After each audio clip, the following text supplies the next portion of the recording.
Google Pixel 2, HP yang dulunya tuh populer banget karena desainnya yang sangat aneh, terutama desain belakang. Di tahun 2017 lalu, sekarang di tahun 2022 harganya udah sangat murah, hanya 1 jutaan aja. Apakah masih usable di tahun 2022? Apa terlalu tua? Langsung aja kita review Pixel 2. Let's go!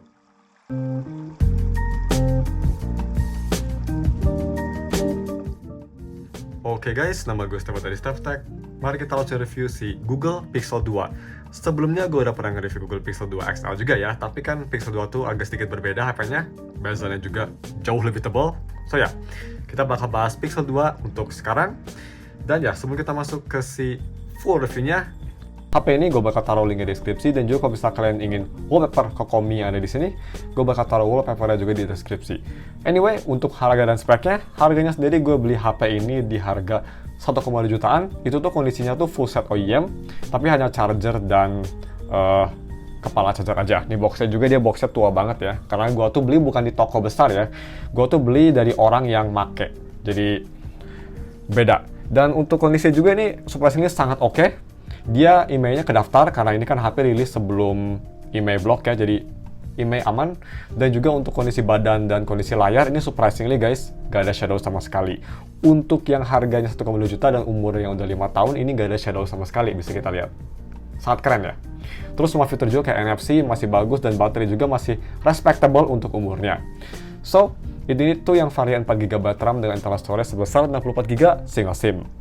Dan untuk harga segitu kan, kalian dapat spek pakai chipset Snapdragon 835 dan fabrikasi sebesar 10 nanometer, layar 5 inci AMOLED Full HD display dengan PPI sebesar 441, udah dibuat oleh Corning Gorilla Glass 5, UFS 2.1, USB Type-C 3.1, dan juga punya baterai sebesar 2700 mAh baterai yang bisa fast charging sampai 10 watt, ada NFC dan juga dual speaker.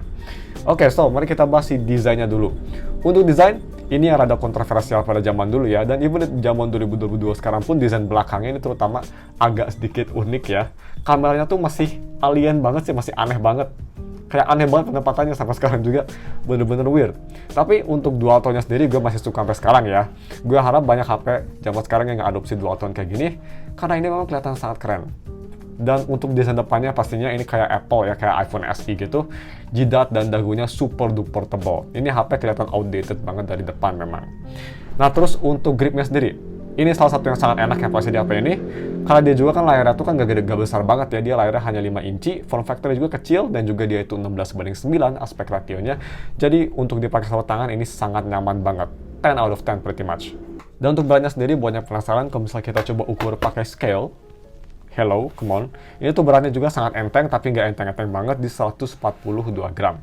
Jadi menurut gue ini beratnya pas ya untuk si build-nya, untuk besar HP-nya. Nah terus untuk si fingerprint sensornya sendiri, dia tuh posisinya ada di belakang, khas Google. Untuk kecepatannya memang nggak secepat HP zaman sekarang ya, tapi menurut gue udah sangat cepat, dan yang paling penting super akurat dan super reliable. Mau tangan gue agak basah atau agak lembab atau kering banget, itu masih bisa nge-scan dengan baik. Ya, fingerprint Google memang bagus banget sih.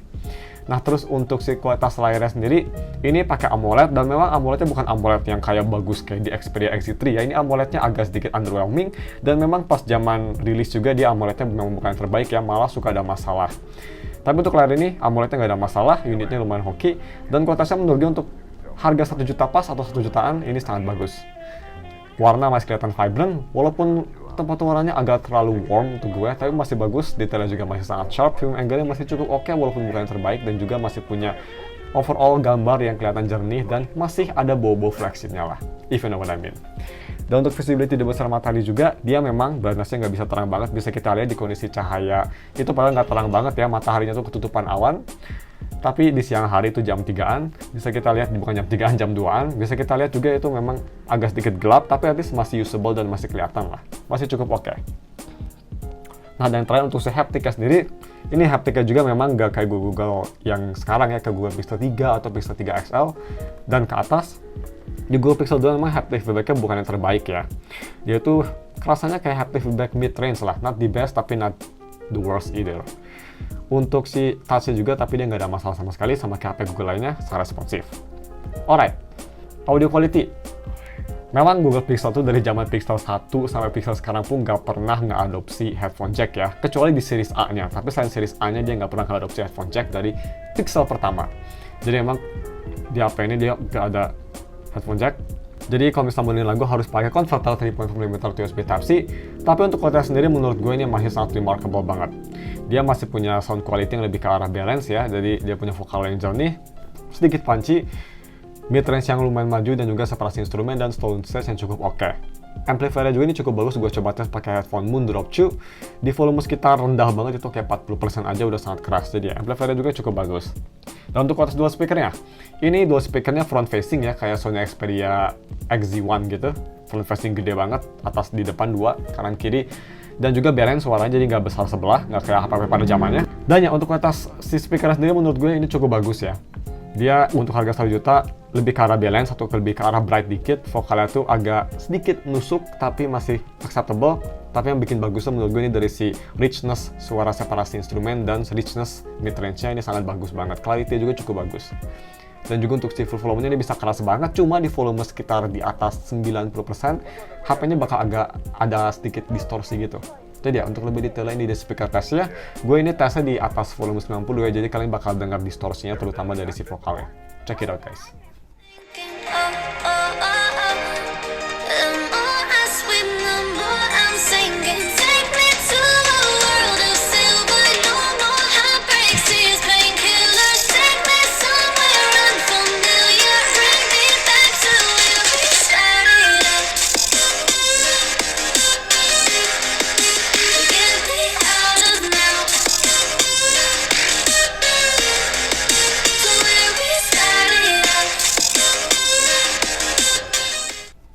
Alright, kamera quality, kamera belakang ini hanya satu aja, tapi ini kamera yang masih dipakai sampai Pixel 4 atau Pixel 5 kalau nggak salah. Kalau nggak salah Pixel 5 deh. Ini kamera yang awet banget ya dipakai tuh sama Google. Anyway, kameranya itu 12,2 megapiksel, f1.8 yang udah ada OIS, dan kamera depannya itu 8 megapiksel f2.4 yang bisa nge-record di resolusi 1080p 30 fps. Untuk kualitas kamera sendiri gue bisa bilang ini masih ada bau-bau Google-nya ya. Dan juga ini berkat dikasih software update sampai Android 11, jadi fotonya juga memang improving. Dan juga jadi ada night light atau night mode ya. Nanti kita bakal bahas night mode-nya. Sekarang untuk daytime photo bisa kita lihat cukup bagus sih, gue bisa bilang.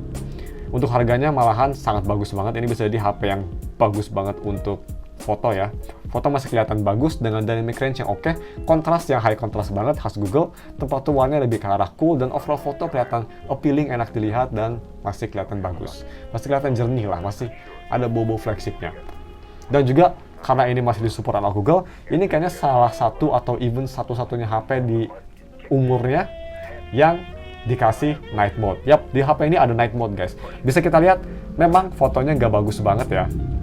Nggak sebagus HP Pixel kayak Pixel 4 atau Pixel 4a.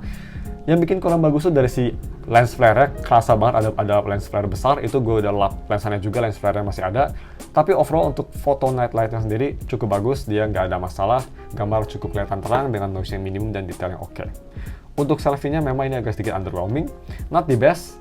Foto kelihatan agak sedikit gelap dari foto aslinya atau kondisi aslinya, tapi at least dia masih berdetail yang cukup oke, dan juga overall exposure yang cukup bagus. Nah terus untuk si video recording, ini HP bisa nge-record sampai 4K 30 fps atau 1080p 60 fps ya guys, di harga 1,1 juta. Dan untuk kualitasnya gue bisa dibilang lebih bagus daripada kompetitornya di harga yang sama. So, ini dia sampelnya di 4K 60 lagi, 4K 30 dan 1080p 60. Check it out. Oke guys, so ini dia video recording pakai resolusi 4K 30 fps untuk di Google Pixel 2. Kalau di viewfinder sini surprisingly guys, kelihatannya masih cukup bagus ya. Ya memang Google kan dari zaman Pixel 1 ya, kayaknya sampai Pixel 4 atau 5a. Dia nggak pernah ganti kameranya kan, so ya. Dia sangat optimize banget, jadi udah jago banget sama kameranya. Dan bisa kita lihat, ini dia 4K 30 fps, stabilisasi bisa dinilai cukup oke sih untuk harganya menurut gue. Ini bisa jadi HP yang cocok untuk fotografi ya. Anyway, kita langsung aja switch ke 1080p 60 fps. Oke, so ini dia untuk resolusi 1080p 60 fps yang pasti jauh lebih smooth ya. Ini mungkin bakal jadi ideal resolution buat HP ini, buat kalian yang tertarik atau masih punya Pixel 2. Karena ya kamera ini salah satu yang masih di-develop dari Google ya. Walaupun udah tua kameranya, tapi masih terus di-update. Dan bisa kita lihat, ini gue surprise banget ya. Videonya kelihatan sangat bagus banget untuk harganya. Dibanding sama HP lain di harga yang sama, kayaknya ini paling oke deh. So ini dia sampel videonya. Dan kalian bisa nilai gimana kualitas mic-nya juga. So mari kita langsung aja moving on ke si gaming performance-nya. Let's go. Oke, untuk game performance ini bakal brief aja, bakal cepet aja. Dia pakai 835 ya, Snapdragon 835. Dan untuk main game berat gue nggak rekomen, jadi untuk game tester gue buat main game Arcaya aja. Ini nggak rekomen tuh sebenarnya bukan gara-gara chipsetnya nggak kuat, tapi karena baterainya dan heatnya yang cepet panas. Jadi gue rekomen mending main game casual aja kayak Arcaya, itu rhythm game. Untuk main rhythm game nggak ada masalah sama sekali, performa super mulus, HP masih dingin, dan juga sensitivitas sangat oke seperti HP Google lainnya. Nggak ada touch ataupun audio delay sama sekali. Dan untuk si UI-nya sendiri, kalau di Pixel 3 kan dia masih dikasih update ke Android 12 ya. Sayangnya untuk Pixel 2 dan 2 XL dia berhenti di Android 11, bisa kita lihat. Dan untuk security-nya juga, kalau misalnya kita ke security, dia berhenti sampai Oktober 2020. Kalau misalnya kita klik, dia bakal ngasih tahu update untuk HP ini sudah selesai. Tapi menurut gue, untuk HP yang umurnya setua ini dan dapat Android 11, masih cukup remarkable. Cukup bagus banget. Apalagi di harga segini ya, kayak X3 aja kan belum tentu dapat Android 11 dan juga supportnya nggak sebagus Google. Jadi ini salah satu strong point-nya dari si supportnya yang sangat oke banget. Dan bisa kita lihat memang masih kerasa kayak modern ya UI-nya sendiri berkat Android 11, walaupun dia itu bezelnya besar dan desainnya kelihatan tua, tapi masih kerasa modern. Dan untuk day-to-day usage juga bisa kita lihat mau dipakai untuk multitasking, main game, atau navigasi OS, semua masih kerasa smooth. Multitasking terutama navigasi gesture multitaskingnya masih kerasa oke banget, smooth banget even dibanding dengan HP yang harganya 2-3 kali lipat sekalipun. Yaitu salah satu strong point dari Pixel ya. Pixel Experience tuh memang optimisasinya hampir menyamai Apple. Mantap. Makanya gue suka banget sama Pixel.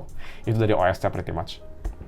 So, last but not least, battery life-nya. Oke, gue hampir lupa. Sebelum kita ke battery life, mari kita tes sinyal dulu. By the way, untuk unit gue, dia emailnya terdaftar ke Kemenperin, jadi nggak bakal keblok ya. Jadi kalau misal kalian bisa beli HP ini, nanti gue jual di SnapTech juga. Ya, mungkin pas kalian nonton video ini udah kejual ya 2 minggu yang lalu. Tapi ya, buat yang dapat HP ini, yang beli HP ini, yang pastinya dia nggak ada masalah untuk email, jadi kalian nggak usah worry emailnya bakal diblok atau enggak. Dan untuk koneksi juga di jam 4 sore super cepat ya, super duper speedy 43 ms, download speed normal banget di segini. Dan kalau misal kita, malahan lebih bagus daripada yang gue kira ya, 20 MB loh, 25, 30, look at that, pretty good. Outputnya juga khas Telkomsel yang pastinya bakal sangat kencang. So ya, untuk sinyal yang pastinya ini pretty much kayak sinyal resmi ya, kalau memang udah kedaftar ke Kemenperin juga, sangat cepat, mantap. So, langsung aja kita moving on ke si battery life-nya. Ini baterai itu sebesar 2700 mAh baterai yang bisa fast charging sampai 10 watt. Untuk ketahanan baterai sendiri gue bisa bilang, ini memang baterainya udah berumur ya, jadi nggak bisa tahan lama, tapi itu kalau bisa dibandingin dengan HP baru kayak ya Redmi 9A atau HP baru. Kalau misalnya mau dibandingkan dengan HP second lain yang harganya sama kayak X2, X3 atau Sharp Aquos R2 atau ya HP-HP lain second yang harganya sama, ini baterainya masih sangat bagus loh. Gue pakai kayak buka Tokopedia, Pixiv, nonton YouTube, ya sosial media enteng lah ya sama nonton YouTube. Itu masih bisa tahan sekitar 3/4 hari lah. Dengan SOT yang lumayan impresif, sisa baterai 20% dapat SOT di 5 jam 30 menit. Yap, di atas rata-rata HP di harga segini ya. Lumayan impresif loh. Cukup oke ternyata. Mungkin gara-gara 835 bukan chipset yang power hungry dan juga form factor yang kecil, 2000 curus mAh baterai not really a big deal. Dan yang gak big deal juga ini charging speednya surprisingly lumayan cepet guys. Gue ngecas pakai charger 20 watt iPad mini gue. Ngecas dari 20% sampai 100% itu hanya butuh waktu 1 jam 18 menit aja. Yap, paling cepat juga di harganya. So, itu salah satu dua hal yang lumayan surprising ya. Jadi walaupun ini baterai agak sedikit boros, at least dia charging speednya cukup cepat. Anyway, cuma segitu aja, langsung kita kasih konklusinya. Untuk konklusinya, apakah HP ini worth it? Menurut gue, kalau misal kalian bukan gamer, HP ini sangat worth it banget. Tapi, kalau misal kalian bisa nyari kondisinya yang kayak gini. Karena kondisi yang gue dapat itu ini benar-benar sangat istimewa banget ya. Dia itu umur yang udah lama tapi masih smooth, bisa kita lihat masih sangat mulus. Cuma ada sedikit kayak lecet di atas sini, kayak sedikit dent. Overall HP masih sangat mulus, semuanya masih sangat berfungsi, nggak ada masalah. Dan juga overall layar masih bagus, nggak ada shadow. Ini memang sangat langka banget unit ini. Jadi gue lumayan hoki ya, nggak ada masalah sama sekali. Baterai juga nggak drop-drop banget. Tapi kalau kalian bisa dapat unit kayak gini, yang pastinya ini sangat worth it, karena di harga 1,1 juta, 1,2 jutaan, ini HP menurut gue salah satu Pixel terbaik deh. Even dibanding dengan Pixel 3a. Karena 3a tuh kan 670-nya kerasa banget ya. lemah banget chipsetnya. Di HP ini 835 masih lumayan snappy, kamera masih sangat bagus banget. Terus juga overall untuk si feelingnya di tangan dan UI-nya dan yang lain-lain ini masih kerasa sangat flagship. Gue sendiri kalau misalnya dipilih untuk HP utama XZ3 apa ini, gue sih lebih mending ini. Karena gue bukan gamer mobile. Anyway, seperti biasa kalau misalnya kalian mau beli HP ini, gue bakal taruh linknya di deskripsi. Dan juga kalau misalnya kalian ingin wallpaper yang ada di HP ini, gue juga udah taruh wallpaper di deskripsi. Oke guys, cuma segitu ya videonya. Thanks for watching. We'll see you in another video. Bye.